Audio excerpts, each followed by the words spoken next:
Welcome back. I hope that Ragu's content on regression and related techniques makes sense to you. I hope it's pretty clear now how we can take a bunch of data from, let's say, period one, whether it's, again, past behavior, marketing activities, competition, whatever, to predict something about period two, whether it's the number of purchases, whether someone stays with us or not.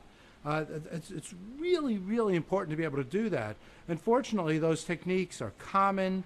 They're very accessible. You don't necessarily have to have special software. You can do it in something as simple as Microsoft Excel. In fact, I want to talk about an example where people were doing that kind of thing long before they had any kind of the computational power that we have today, or even the rich data that we have today.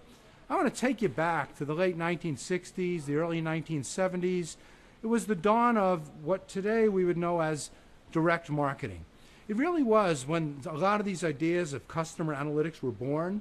It was the first time that we really had any kind of granularity about what particular customers were doing and a desire to know what each and every one of those customers would be doing next, and for how long, and for how much money. And so it became very important for companies to come up with what we like to call KPIs, key performance indicators. Can we look at some indicators of what people had been doing in the past in order to make some accurate statements about what they're likely to do in the future? And again, this is just a natural area to run something like a regression model, and indeed, regression models were used for this kind of purpose. But it wasn't, let's just throw in tons and tons and tons of data, because part of it is the data was limited. Part of it, as I said, is that our computational power was limited. So we had to think very carefully. It was very, very important for us to come up with just a few measures that would be fairly predictive of what customers would be worth in the future.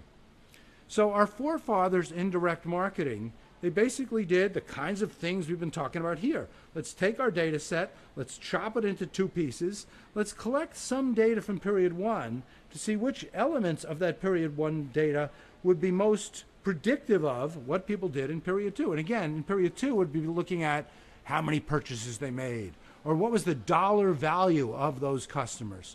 And they ran lots of models to try to find out which bits of data were most predictive, and they do it over and over and over again on lots of different data sets, for lots of different products, lots of different geographies, lots of different customer segments, because we wanted to find a few of those explanatory variables that were pretty robust, that time and time again would prove to be predictive. And this is where our forefathers in direct marketing came up with the idea of RFM, recency, frequency, monetary value. What they found time and time again back in the 60s, early 70s, and we still see true today here in the 21st century, is that you can give me these three summary metrics. You give me recency, frequency, monetary value. You tell me the last time that someone made a purchase with me, or did some other kind of economically valuable activity. Maybe they took a sales call. Maybe they visited the website. So they did something that suggests that they're going to become a more valuable customer. Generally, we're talking about a purchase. So that's R, that's recency. Now tell me about frequency. Tell me how many purchases they made, or how many economically beneficial activities they did over a set period of time, let's say the last year or two. And third would be monetary value. And I think that's pretty much self-explanatory. So when they did those economically beneficial activities, what was the overall or the average monetary value of each and every one of them? So if you can give me RFM, recency, frequency, monetary value, I can make a very accurate statement about what that customer is going to be worth in period two. And again, this was one of the first areas where regression analysis was used in marketing. It was one of the first ways for folks in marketing to say, you know what? All of that data that we've been collecting, not really sure what to do with it. Whoa, there's real value there. We can really predict stuff. And then we can start to change our business to take advantage of these insights about what's likely to happen in the future, not just what happened in the past. So I just want to put RFM out there as just one very nice example of an application of the kinds of things that Raghu was talking about. And now I want to go one step further. So we can run these regression models, and we can take whatever data we have. Again, we could start with something as simple as RFM. we can bring in many, many more kinds of measures, much more complicated, much more interesting, and make statements about what's likely to happen in period 2. And again, if all you're interested in is making statements about period 2, how many purchases are going to happen in the next year, who's going to churn or not, then regression type models are fine. In fact, you can't do better than regression type models or different kinds of data mining that might be out there. But what happens when you want to go beyond period 2? What happens when you want to make statements about period 3 or period 4? Or what happens if you want to talk about something like customer lifetime value, where we don't want to limit our statements just to what a particular customer is going to do over the next year. But if we want to go out there and acquire customers, if we want to figure out what's the maximum amount that we should be willing to spend on a customer, we can't limit ourselves just to how much they're going to pay us, how much profits we'll get from them in the next period. We need to project that out way into the future. And the problem is regression type models are fairly limited at their ability to do that kind of thing. And let me try to explain why. And let's go back to the timeline that I described before. Right, we get all of this data in period 1 to make a statement about what we see in period 2. And we run a regression model to predict sales as a function of visits to the website, usage of social media, marketing activities, everything under the sun. That's great. But what happens if we want to make statements about period 3? Well, if all you want to do is make statements about period 3, that's not so bad. You'll say, wait a minute. I have this data on period 2.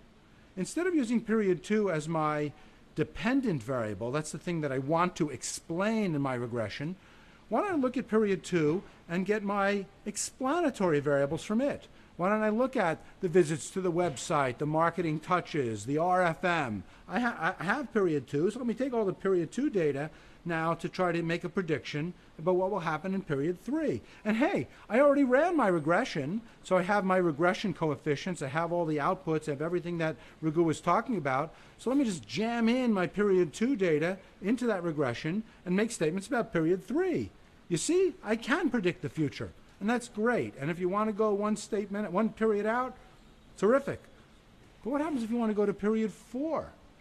We don't have any data beyond period 2. We don't have any X variables from period 3 in order to predict period 4. What are we going to do there? How far out into the future can we go? The problem with regression type models is that they're limited. That if you don't have any data to use as inputs into the model, then you can't get the outputs. And so no matter how long your observation period might be, you're limited as far as how far into the future you can make statements. Now, in many cases, this isn't a problem.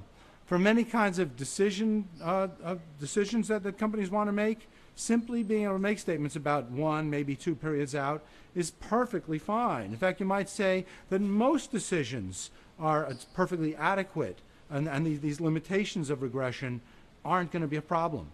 And I agree. But there are times, especially when we want to ask when type questions or long run type questions. Like I mentioned customer lifetime value already. It's one thing if we want to make a statement about, is this customer going to churn in the next period or not? Regression models are going to be great for that kind of thing. But if we want to ask a question instead, when will this customer churn? Like if they survive through the next period, how many more periods will they survive? Regression won't really work well when we're projecting way outside of the range of data that we had in the first place to run the original model. So if we want to make these longer run projections, and I'm going to keep coming back to talk about customer lifetime value as one very, very nice, very, very practical example of something that we're going to want to do over a longer period of time. And today, as firms start talking much more about customer centricity, that we want to figure out who the right customers are, and we're willing to invest in them because they're going to be so worth it in the long run, we need to have some visibility into the long run. We need to be able to make these predictive statements about the long run in order to see if those investments are justified. So there's much more interest than ever to be able to make statements beyond period 2. And so I want to talk about a very different kind of modeling approach. It's not nearly as popular as regression models are, but it's not necessarily any more complicated. And as our view to the future goes further and further out, it becomes more and more important to add this other kind of modeling approach to your toolkit. And that's what we'll do next.